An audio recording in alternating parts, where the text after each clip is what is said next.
Welcome to All Can, No Can't, the podcast where we toss out excuses, face our fears, and reclaim control. I'm Jeff Luther, your guide to mastering the chaos and turning obstacles into opportunities. Whether you're an entrepreneur navigating the ups and the downs of building a successful business, or someone ready to rewrite the rules of your life, this is your space to grow, to push boundaries, and to embrace doing the hard shit that leads to greatness. Together, we'll explore stories of resilience, strategies for overcoming, and the mindset shifts that let you build a life on your terms. I use my experience with a life-altering diagnosis to help you find the can in every can't. So buckle up, because it's time to stop living in can't and start thriving in all can. You choose. Welcome back to the All Can, No Can't podcast. I'm your host, Jeff Luther.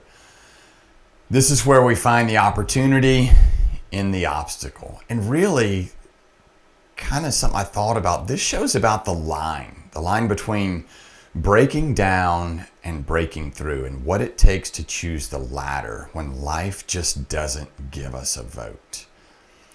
This is a solo episode today, and I'm actually really excited. I've been doing so many guest episodes, and these long bloviating intros and all that shit. I mean, I feel like I should give myself some big long intro here, a big fancy thing about all this great stuff I've done, which is just part of hosting a podcast, I guess. But I am not going to do that. I will spare you.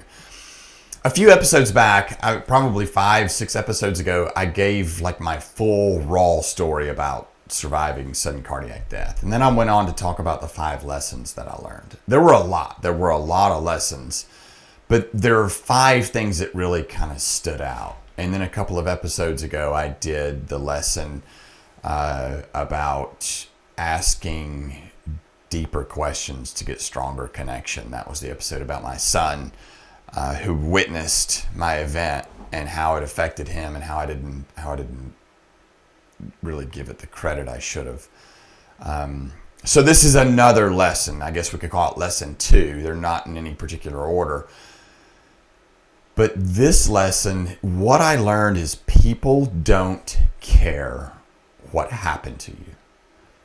They care how you respond. And I don't mean that ugly, like people don't care, like they're flippant, like they have no empathy, but people can't get where you are emotionally. I'll give you an example. Like, let's say any of you that have teenage kids, or that don't, or someone comes to you and they say their teenage son or teenage daughter, "Hey, I just caught my kids smoking." You're like, "Oh, okay. Well, how old are they?" "They're 17. "Okay, well, yeah, that's what 17-year-olds do." No. You don't understand. I caught them smoking cigarettes, right? Well, next they're going to be smoking pot. Then they're going to be smoking crystal meth. Then they're going to be doing heroin. Then they're going to be on the streets. Then they're going to die. No, that's what teenagers do. Teenagers experiment and they smoke. He's going to be fine. She's going to be fine. Whatever it is. You can't get at the same place they are emotionally. That's all I mean. People can't get where you are emotionally. So people, they don't care what happens to you. They do care how you respond.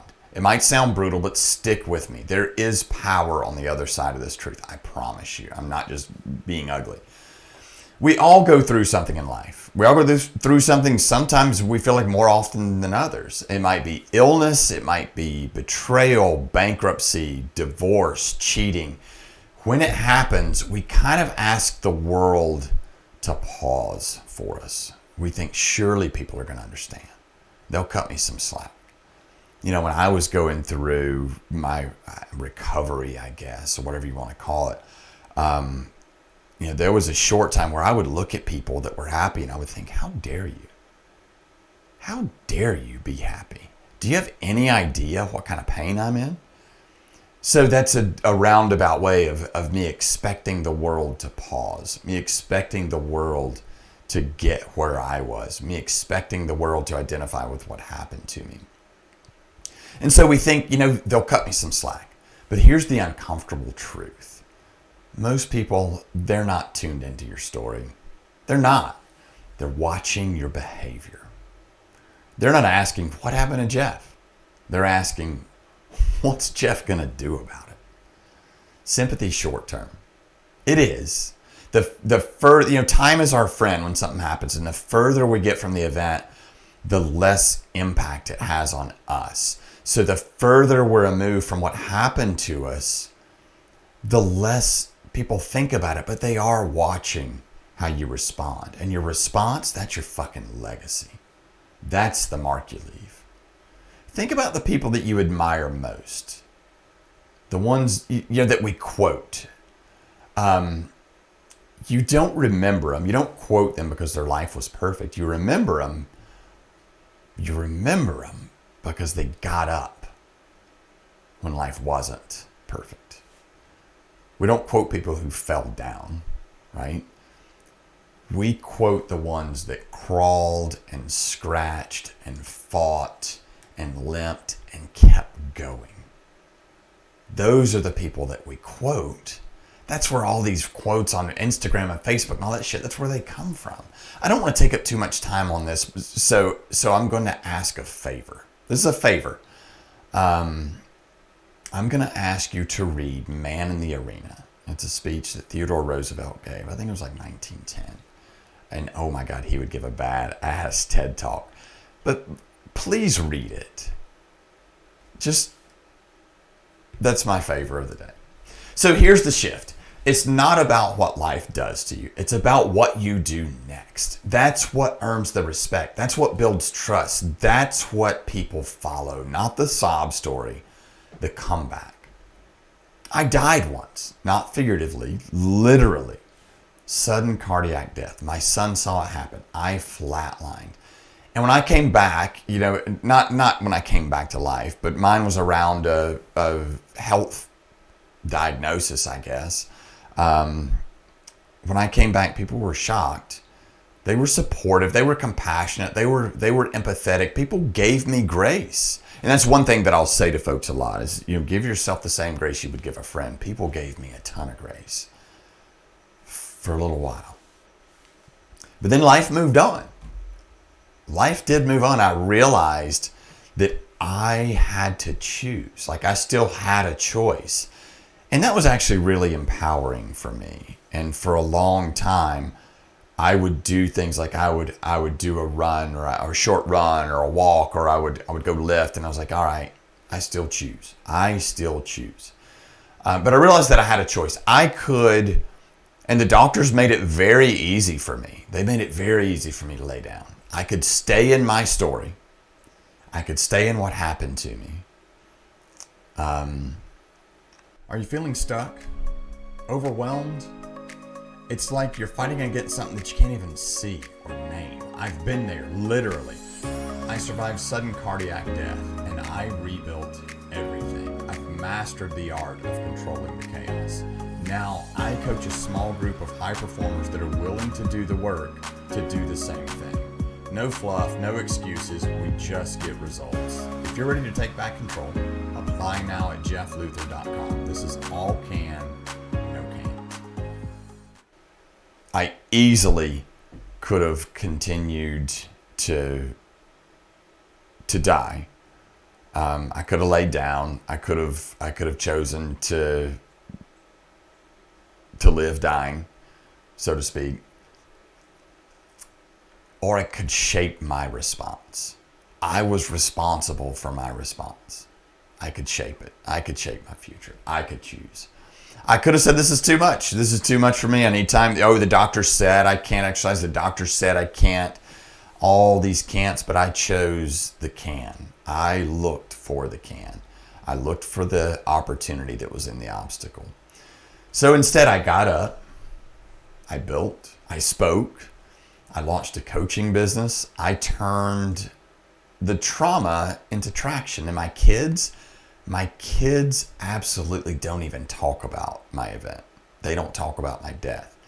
They don't talk about my defibrillator, but they do talk about what I did. They talk about how I responded. They talk about how surprised they were. They talk about how proud they are of me. They talk about how I got back up and how I fought and how they cheered me on. And they'll say it in the background that they were rooting for me, but they wanted to see what I was going to do. They were scared. My kids talk about me. They talk about the response. They do not talk about the event. So I'm saying all these things like, I feel a little goofy, like, I did all this stuff. Hey, this is what I did. But it's important. I'm talking about the choice that I made. How does this apply to you? So you got laid off. Cool. What'd you do next?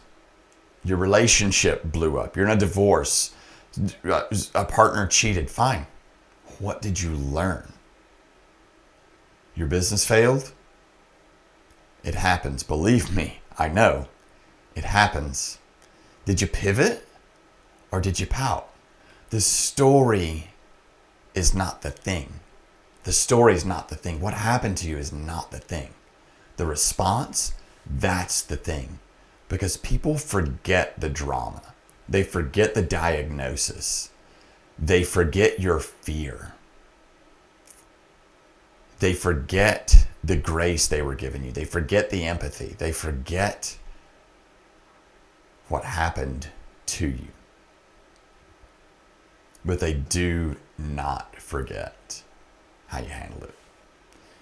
They do not forget the grit. They do not forget the humility. They do not forget the rebuild. That's what earns loyalty. That's what draws people to you.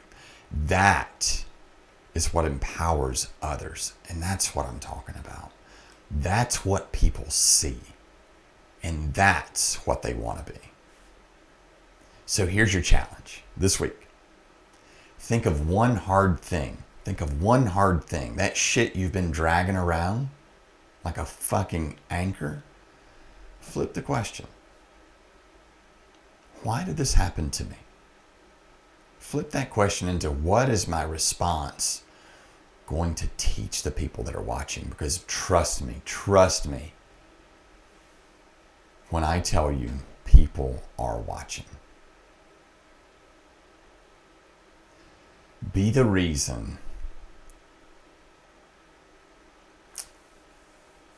that somebody says, well, if they can get through it, I can too. Be that reason. If nothing else, know that what you'll do, how you respond, could get somebody else out of their own dark place. Be the reason that they say, if they can get through it, then I can too. Thank you so much for listening. It's so good to do a solo podcast again. This is so exciting to me. If this hits you hard, then share it with somebody. Share it with somebody that needs to hear it. If it hits you at all, share it with someone that you think needs to hear it. And if you like what I'm putting down here, click that follow button and subscribe. And until next time, I'm Jeff Luther. This is the All Can, No Can't podcast. And remember, this is that fine line between breaking through